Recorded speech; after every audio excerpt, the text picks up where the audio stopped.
durante el periodo tinita, cuando la momificación comienza a experimentar un mayor interés. Cuando observaron que si enterraban a los muertos en ataúdes de madera para protegerlos y a su vez los enterraban en tumbas construidas ex profeso, los cadáveres llegaban a descomponerse. Para evitarlo empezaron a desarrollar diferentes técnicas artificiales de momificación, como envolviendo el cadáver con vendas de lino o sudario, impregnado de natrón o resina. Al tiempo, la momificación se desarrolla y tiene su interés prioritario por la leyenda de Osiris, cuando éste es resucitado gracias a su embalsamiento por Anubis y con la ayuda de fórmulas mágicas. De esta forma, Osiris se convirtió en dios de los muertos y del renacimiento de la vida, que era representado como una momia con vendajes. Anubis se convirtió en el patrón de los embalsamadores.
Antiguamente, los egipcios pensaban que después de la muerte había otra vida.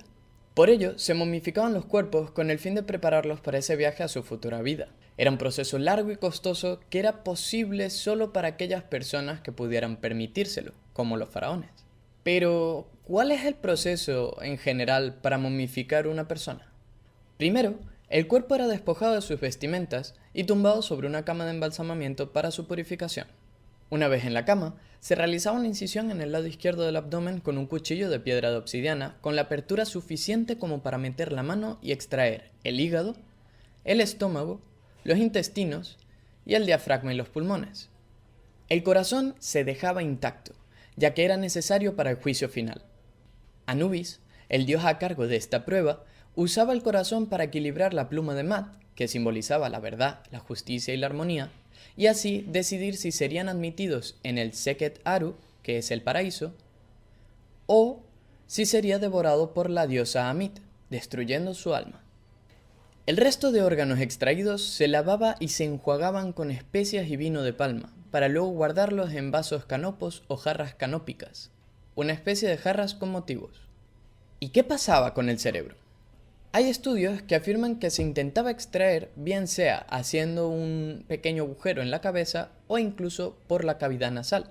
Retirados los órganos, el cuerpo sufría un proceso de deshidratación, para lo que utilizaban natrón. Esta sal se introducía por las cavidades corporales y, aparte, se cubría el cuerpo completo, evitando el proceso de descomposición. Una vez deshidratado, y con el fin de mantener la forma del cuerpo, lo rellenaban con diferentes materiales, como polvo de natrón, paja, serrín o arena, así como aceites aromáticos, perfumes, canela, incienso o incluso cebollas, para evitar el olor. Tras esto, se envolvía el cuerpo con unas finas telas de lino, colocándose amuletos en diferentes partes del cuerpo, que se pensaba que eran esenciales para el paso al más allá. Tan solo entonces el cuerpo quedaba preparado para su viaje al más allá, y se conservaba a lo largo de miles de años en buen estado.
Durante la momificación el cuerpo se envolvía con varias capas de vendajes.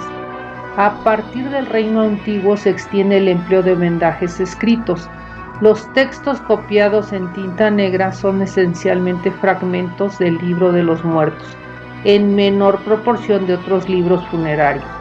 La mayoría de estos vendajes están formados por tiras de tela de 5 a 1 centímetro de ancho y son de longitud variable llegando a alcanzar algunos casi los 2 metros. El texto debía correr de manera lineal a lo largo de todo el vendaje.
iguales.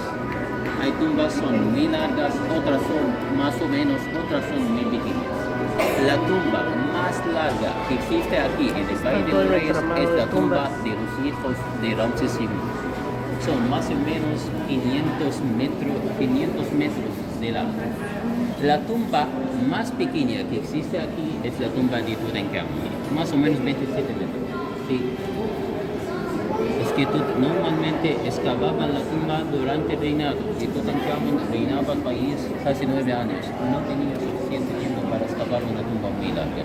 Además murió de repente y casi ocuparon una tumba que en su original no era para él. Sí, 64 tumbas, sí, pero no todas son abiertas. Solo tenemos 11 tumbas abiertas. El gobierno siempre intercambia excavar la montaña. Es que las tumbas excavadas directamente en la montaña, no es una piedra encima de la otra. Excavadas directamente en la montaña. Si vamos para excavar la montaña, es el paso más importante y más duro. Sí, los trabajadores que tienen que excavar la montaña son de menos importancia de los otros, aunque este trabajo es muy duro. Otros para alisar la pared, otros para grabar las líneas principales del dibujo y hay otros para detalles más pequeños del dibujo y otros para algunas modificaciones, el brillo, el fondo, la última es color. Sí. ¿Se manejaba el Los relieve? trabajadores vivían cerca del trabajo, eran muy bien pagados, no había moneda, comida y bebida. Sí, y vale la pena destacar que, claro, en todos los tiempos existe corrupción. Sí. Durante el reinado de Ramsés III, un faraón, había casi 3 huelgas de trabajo por el motivo de la demora de sus comidas y sus bebidas más de 20 días. Más de 20 días. En pagarles. Está bien. El hijo número 13 de los hijos de Ramsés II, ¿quién gobernaba el país después de su padre? ¿Por qué el hijo número 13 gobernaba el país después de su padre? Es que es el hijo de Ramsés II. Ramsés II tenía muchos hijos, sí, pero murió muy mayor, murió a los 92. Sus primeros hijos murieron durante el reinado de su padre. Y por eso el hijo número 13 gobernaba el país después de su padre. Gobernaba el país a los 60, murió a los 70. Solo 10 años de reinado. Sí, KV8, Merenbetah, Kingo Valley, número 8. Es el número de descubrimiento.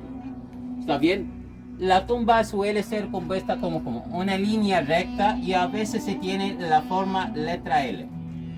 Sí, un corredor, una entrada, más de un corredor, continuando la bajada hasta la cámara funeraria en donde se encuentra el sarcófago.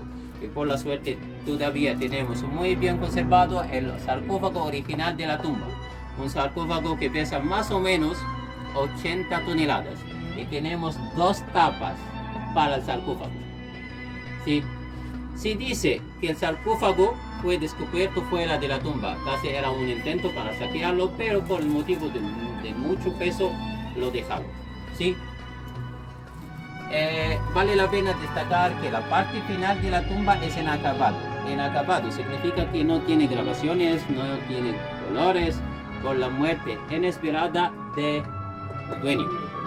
¿Sí? En cuanto a las grabaciones que tenemos ver, aquí tenemos un dios Ra-Horajti dando llave de la vida a Merenbetah.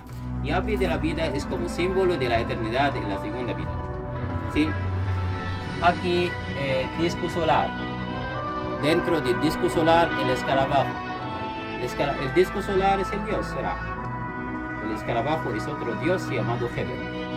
Dios Ra viene cada mañana como un sol, un disco solar. El escarabajo también viene cada mañana empujando una bola de caca y de su cola saldría de los niños. Y por eso los antiguos egipcios asimilaron el escarabajo con el disco solar. ¿Está bien? ¿Bien? Varias tumbas del Valle de los Reyes permanecieron abiertas desde la antigüedad. Estas serían pasto del vandalismo de los griegos y los romanos, que que inscribirían sus nombres, uno de los primeros casos de grafiti de la historia. En algunas tumbas e incluso la ira de los cristianos que atacarían algunas tumbas o que incluso habitarían en ellas, en el caso de algunos ermitaños. Sería con la conquista de los musulmanes cuando el valle tuviera algo de descanso, pues estos directamente lo ignoraron y consideraron que era algo ajeno e innecesario. Sería hasta 1922 cuando el Valle de los Reyes va a develar sus secretos mejor guardados. La célebre tumba de Tutankamón, el rey niño de la dinastía 18, llena de tesoros jamás soñados, es el hallazgo más importante de la arqueología contemporánea universal y el comienzo de la egiptomanía que aún se siente en la sociedad.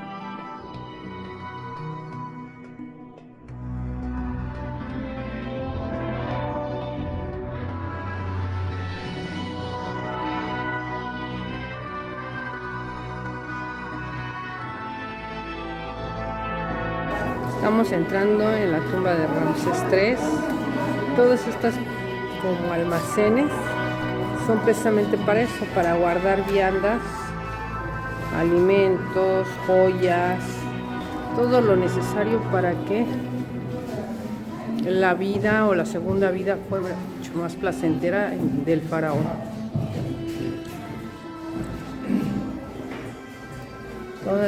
En esta parte guardaban todo eso.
Pues ya para concluir tenemos que la religión egipcia era de naturaleza politeísta, es decir, creían en varios dioses y diosas, no en uno solo. También las divinidades tenían una apariencia mitad humana, que es antropomorfa, y mitad animal, que es zoomorfa. Celebraban numerosos rituales y uno de los más importantes era que estaba destinado a propiciar las anheladas crecidas del río Nilo, tan necesarias para la agricultura. Al servicio de la religión se encontraban también los sacerdotes, que tenían un gran poder. Estos atesoraban grandes riquezas en sus templos y eran propietarios de una buena parte de las tierras del país. Los difuntos eran enterrados en tumbas, pirámides, mastabas o hipogeos. Algunas de ellas estaban adornadas con pinturas, relieves y fabulosos ajuares funerarios. Y gracias a todo ello conocemos bastante bien su civilización.